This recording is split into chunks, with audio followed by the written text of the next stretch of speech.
यशाच्या परिसीमा गाठायच्या असतील तर आपल्या विजयाच्या संकल्पना आणि सूत्रबद्ध नियोजन हे अत्यंत महत्त्वाचं असतं आणि त्यावर ठरत असतो विजेता. विद्यार्थी मित्रांनो नमस्कार, मी प्राध्यापक रवी शेळके आपल्या सर्वांचं स्वागत करतो.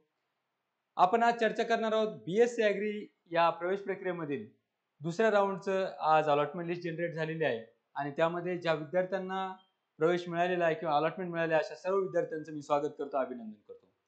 मित्र, परंतु खऱ्या अर्थानं प्रश्न उरतो त्या विद्यार्थ्यांचा ज्यांना पहिल्या आणि दुसऱ्या राऊंडमध्ये सुद्धा प्रवेश मिळालेला नाही अशा विद्यार्थ्यांनी काय करायचे. तर ज्या वेळेला आपण यशाला गवसणी घालण्यासाठी प्रवेश करत असतो, प्रवास करत असतो, अशा वेळेला आपण केलेलं सूक्ष्म नियोजन, आपण केलेलं परिश्रम आणि त्यावरून मिळालेलं आपलं यश हे ठरत असतं. परंतु आता आपल्या हातामध्ये जी वेळ आहे, आता जो आपला second round merit list generate झालेला आहे, यामध्ये बऱ्याचशा विद्यार्थ्यांना अनेक प्रश्न या ठिकाणी पडलेले आहेत आणि त्याच प्रश्नांचा मागोवा घेण्यासाठी आज आपण या ठिकाणी एकत्र आलेलो आहोत. विद्यार्थी मित्रांनो, यामध्ये सर्वात प्रथम आणि पहिला प्रश्न विद्यार्थ्यांना या ठिकाणी निर्माण झालेला आहे तो म्हणजे ज्या विद्यार्थ्यांना सेकंड राऊंड मध्ये सुद्धा कॉलेज अलॉट झाले नाहीत अशा विद्यार्थ्यांनी पुढे काय करायचे. दुसरा प्रश्न विद्यार्थ्यांचा आहे की ज्या विद्यार्थ्यांना पहिल्या राऊंड मध्ये कॉलेज मिळालं होतं परंतु त्यांनी फ्लोट केलं होतं अशा विद्यार्थ्यांनी पुढे काय करायला पाहिजे. तिसरा प्रश्न असा असेल की ज्या विद्यार्थ्यांना पहिल्या राऊंड मध्ये कॉलेज मिळालं परंतु त्यांनी फ्लोट केलं होतं अशा विद्यार्थ्यांनी पुढे काय करावं. अशा तीनही महत्वाच्या विषयांवर आणि प्रश्नांवर आपण चर्चा करणार आहोत. विद्यार्थी मित्रांनो, आपलं पुन्हा एकदा मी स्वागत करतो आणि आजच्या महत्वाच्या विषयावरती आपण या ठिकाणी प्रकाश टाकूयात. ज्या विद्यार्थ्यांना पहिल्या राऊंड मध्ये प्रवेश मिळालेला आहे परंतु त्या विद्यार्थ्यांनी फ्लोट हे ऑप्शन ऑप्ट केलं, म्हणजे त्या विद्यार्थ्यांनी महाविद्यालयामध्ये जाऊन आपली 1000 रुपये फीस भरली, ओरिजिनल डॉक्युमेंट्स आपण व्हेरीफाईड केलेत आणि दुसऱ्या राऊंडसाठी म्हणजे बेटरमेंटसाठी आपण फ्लोट केलेले पुन्हा एकदा प्रेफरन्सेस चेंज केलेत, अशा विद्यार्थ्यांसाठी महत्त्वाची सूचना अशी असेल की विद्यार्थी मित्रांनो, जर आपलं पहिल्या राऊंड मध्ये प्रवेश मिळाला होता आणि आपण फ्लोट केलेला आहे, जर आपलं त्याच कॉलेजसाठी जर ऑटो फ्रीज झाला असेल किंवा तेच कॉलेज पुन्हा एकदा आपल्याला मिळालं असेल तर आपल्याला वारंवार पुन्हा एकदा त्या कॉलेजला जाण्याची आवश्यकता नाही. 28 तारखेपर्यंत तुम्ही त्या महाविद्यालयामध्ये जाऊन आपले ओरिजिनल डॉक्युमेंट सबमिट करून महाविद्यालयाची कॉलेज फी सबमिट करून आपण आपला प्रवेश पुढे कंटिन्यू करू शकतात किंवा प्रवेश निश्चित करू शकतात. दुसरी गोष्ट, ज्या विद्यार्थ्यांचं पहिल्या आणि दुसऱ्या राऊंड मध्ये सुद्धा नंबर लागला नाही अशा विद्यार्थ्यांनी काय काळजी घ्यायची. तर विद्यार्थी मित्रांनो, निराश न होता, नाराज न होता आपण पुन्हा एकदा तिसऱ्या राऊंड साठी जायचंय, ज्यामध्ये आपण आपल्या पर्सेंटाइल नुसार, आपल्या कॅटेगरी नुसार आपण प्रेफरन्सेस व्यवस्थित द्यायचे आणि त्या प्रेफरन्सेस नुसार आपण तिसऱ्या राऊंड साठी पुन्हा एकदा एलिजिबल व्हायचंय. तिसरा प्रश्न विद्यार्थ्यांच्या मनामध्ये येतो की सर, माझं पहिल्या राऊंड मध्ये नंबर लागला नाही आणि दुसऱ्या राऊंड मध्ये माझा आता नंबर लागलाय, परंतु मला असं वाटतं की मी दुसऱ्या राऊंड मध्ये मला याच्यापेक्षा बेटर कॉलेज मिळालं पाहिजे, मी तिसऱ्या राऊंड साठी जायला पाहिजे, तर त्यासाठी मी काय करायला पाहिजे. तर विद्यार्थी मित्रांनो, एक गोष्ट लक्षात घ्या, ज्या विद्यार्थ्यांना सेकंड राऊंड मध्ये नंबर लागलेला आहे अशा विद्यार्थ्यांनी आता ऑटो फ्रीज करायचंय किंवा प्रवेश निश्चित करायचंय. परंतु ज्या विद्यार्थ्यांना असं वाटतं की माझं पर्सेंटेज खूप चांगलं आहे, मी तिसऱ्या राऊंड साठी गेलं पाहिजे, तर नक्कीच तुम्ही पुन्हा एकदा चान्स घेऊ शकता. तुमच्यासाठी पुन्हा स्पॉट राऊंड सुद्धा उपलब्ध आहे. म्हणून विद्यार्थी मित्रांनो, ज्यांना सेकंड राऊंड मध्ये कॉलेज लागलेले आहे त्यांना नवीन कॉलेजसाठी प्रयत्न करायचे, त्यांनी थर्ड राऊंड साठी किंवा स्पॉट राऊंड साठी आपण जाऊ शकतात. त्यानंतर चौथा महत्वाचा प्रश्न विद्यार्थ्यांचा आहे की पहिल्या आणि दुसऱ्या राऊंड मध्ये आमचा नंबर लागलेला आहे परंतु आम्हाला ते कॉलेज अजिबात नकोय, आम्हाला पुन्हा एकदा थर्ड राऊंड साठी किंवा स्पॉट राऊंड साठी जाता येईल का. विद्यार्थी मित्रांनो, एक गोष्ट प्रामुख्याने लक्षात घ्या, यावर्षीच्या ऍडमिशन प्रवेश प्रक्रियेमध्ये आपण जर दुसऱ्या राऊंडचा कट ऑफ लिस्टचा अभ्यास जर केला असेल तर त्यामध्ये प्रामुख्याने आपल्या लक्षात येईल की यावर्षी जे ऍडमिशन प्रक्रिया आपण पाहतोय त्यामध्ये मेडिकल असेल, इंजिनिअरिंग असेल, फार्मसी असेल, नर्सिंग असेल किंवा इंजिनिअरिंग असेल, अशा वेगवेगळ्या डिपार्टमेंटचे किंवा ऍडमिशन संदर्भातील आपले प्रवेश अजून सुद्धा झालेले नाहीत. ज्या पद्धतीने आम्ही ऐकतोय की नीट या परीक्षेतील जो घोटाळा झालेला आहे त्यामुळे अजूनपर्यंत ऍडमिशन झाले नाहीत, म्हणून ज्या विद्यार्थ्यांचे मेडिकल साठी सुद्धा, इंजिनिअरिंग साठी, फार्मसीसाठी ज्या विद्यार्थ्यांना ऍडमिशन घ्यायचे परंतु त्यांनी एक ऑप्शन म्हणून ऍग्रिकल्चर रिलेटेड स्ट्रीम साठी प्रवेश आपण फॉर्म भरलेले आहेत, त्या विद्यार्थ्यांना सुद्धा MCR ने अलॉटमेंट दिलेली असते.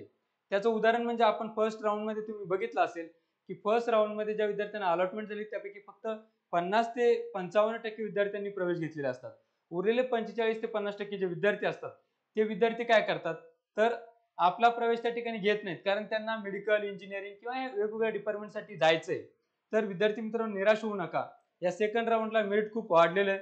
थर्ड राऊंड मध्ये सुद्धा मेरिट अजून वाढण्याची चान्सेस, म्हणजे मेरिट फार जास्त कमी होणार नाही, 2 ते 5% मेरिट आपलं कमी होऊ शकतं आणि त्यानुसार आपला प्रवेश मिळू शकतो. परंतु निराश न होता आपण एकंदरीत जर प्रवेश प्रक्रियेवरती जर आपण नजर टाकली तर या ठिकाणी तुमच्या लक्षात येईल की ज्या पद्धतीने आज हा सेकंड राऊंड लागलेला आहे त्यामध्ये जे काही मेरिट आपल्याला या ठिकाणी दिसतंय तर त्या मेरिटचा अभ्यास केल्यानंतर आपल्या लक्षात येईल की कॉलेज ऑफ ऍग्रिकल्चर पुणे जे आहे जे की आपल्याला टॉप कॉलेज आपल्याला त्या ठिकाणी दिसतंय की शिवाजीनगर पुण्याचं कॉलेजचं पहिला विद्यार्थी या ठिकाणी अलॉट झाले 116.4 वरती, जो की युनिव्हर्सिटी कोट्यातून बिलॉंग करतो बॉयज कॅटेगरी मधून. ठीक आहे.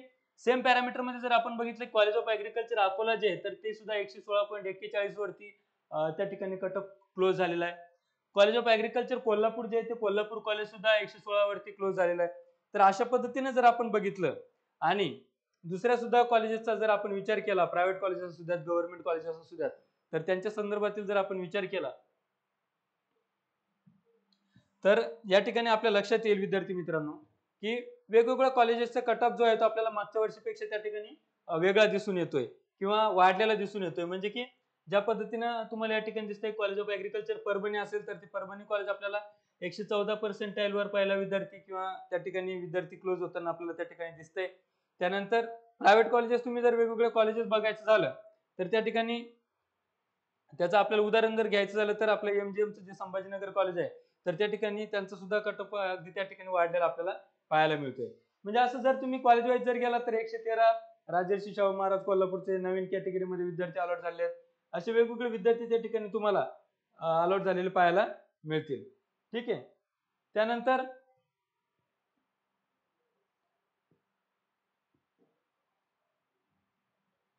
जर तुम्ही बघितलं की दुसरं एखादं कॉलेज जर आपल्याला पाहायचं झालं की शरदचंद्र कॉलेज बारामती तर ते 113.45. म्हणजे एकंदरीत जर आपण राऊंडचा अभ्यास केला किंवा मेरिटचं जर आपण कट ऑफ त्या ठिकाणी बघितलं तर कट ऑफ एकच सांगतात की विद्यार्थी मित्रांनो सेकंड राऊंडला जर आपला प्रवेश झाला नसेल तर थर्ड राऊंडला सुद्धा मेरिट अगदी काही प्रमाणात कमी होईल. त्याला कारण आपण जे की मेडिकल किंवा इंजिनिअरिंग या स्ट्रीमचे ऍडमिशन बाकी आहेत त्याची कारण आहे. परंतु आता आपण काय करायचं की ज्या विद्यार्थ्यांचा थर्ड राऊंड प्रेफरन्स पर्यंत सेकंड राऊंड पर्यंत नंबर लागला नाही पण थर्ड राऊंड प्रेफरन्सेस तुम्ही भरू शकतात तर एक्स डेफिनेटली. ज्या विद्यार्थ्यांचा पहिला आणि दुसऱ्या राऊंड साठी सुद्धा नंबर लागला नसेल तर त्यांनी थर्ड राऊंड साठी पुन्हा प्रेफरन्सेस आपण ऍड करू शकतो, पुढे मागे करू शकतो. महत्वाची बाब अशी आहे की सेकंड राऊंडला फ्लोट हा ऑप्शन उपलब्ध असणार नाही.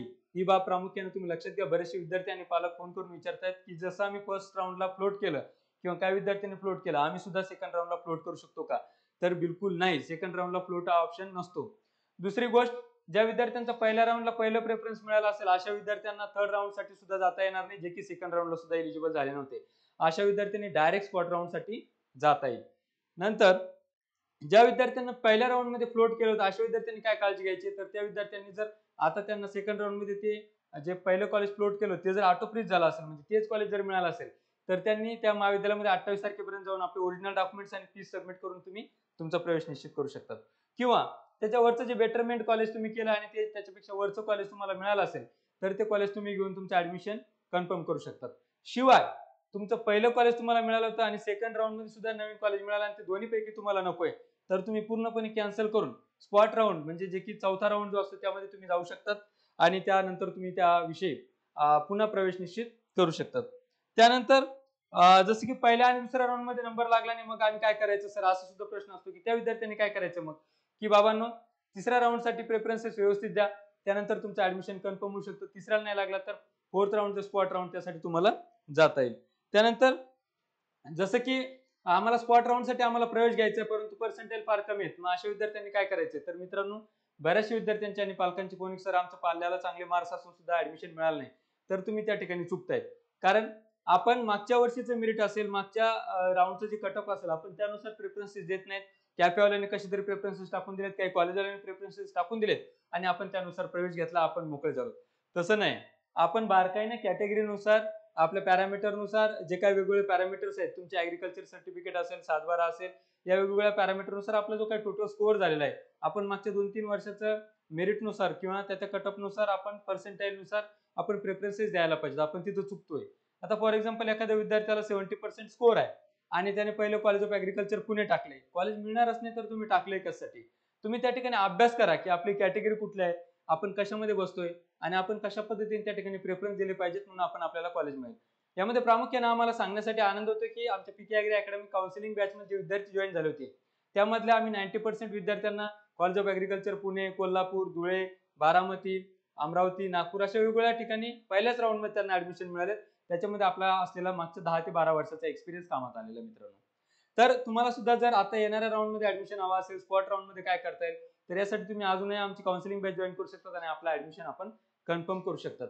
अत्यंत महत्त्वाचं हायलाईट करून घ्या, ज्या विद्यार्थ्यांना फर्स्ट, सेकंड, थर्ड राऊंड पर्यंत सुद्धा ऍडमिशन मिळणार नाही किंवा मिळालं नाही, त्या विद्यार्थ्यांना स्पॉट राऊंड मध्ये ऍडमिशन घेतल्यानंतर स्कॉलरशिप मिळणार आहे. Highlight point, scholarship 100% spot round साठी सुद्धा मिळते. आणि माझं सर्व विद्यार्थ्यांना आणि पालकांना नम्र आवाहन असेल की तिसऱ्या राऊंड मध्ये सुद्धा नंबर लागला नाही तर मॅनेजमेंट कोट्यामध्ये जाण्यापेक्षा तुम्ही स्पॉट राऊंड मध्ये शेवटचा एक चान्स घ्या.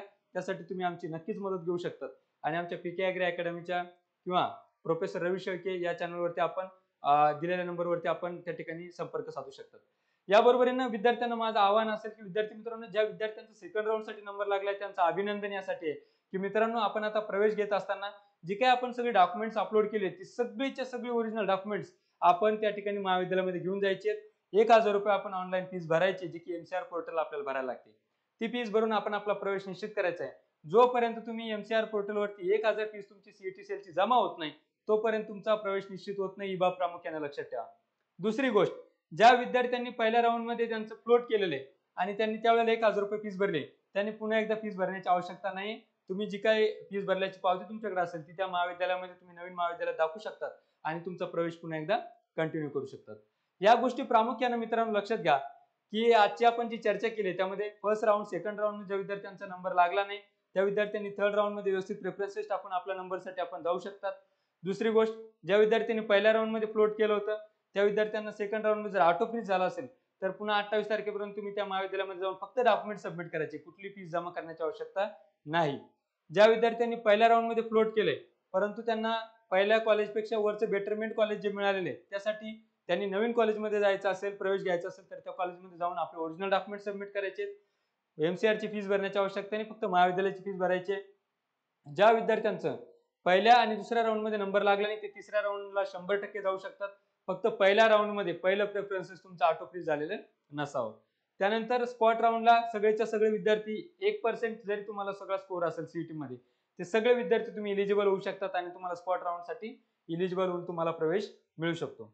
तर अशा प्रकारची अत्यंत महत्त्वपूर्ण माहिती आजच्या आपण व्हिडिओमध्ये पाहिलेली मित्रांनो. मला आपल्या सर्वांबद्दल अतिशय प्रेम आहे, आदर आहे, म्हणून आपण सर्वांना माझं नम्र आवाहन आहे की विद्यार्थी मित्रांनो, आपण जर प्रोफेसर रवी शेळके या युट्यूब चॅनलवर नवीन असाल तर आपण सर्वांनी लाईक, शेअर आणि सबस्क्राईब करायला मात्र विसरू नका. आणि आपल्या ज्या काही शंका असतील त्या आपण दिलेल्या नंबरवरती आपण विचारू शकतात आणि आपला प्रवेश निश्चित करू शकतात.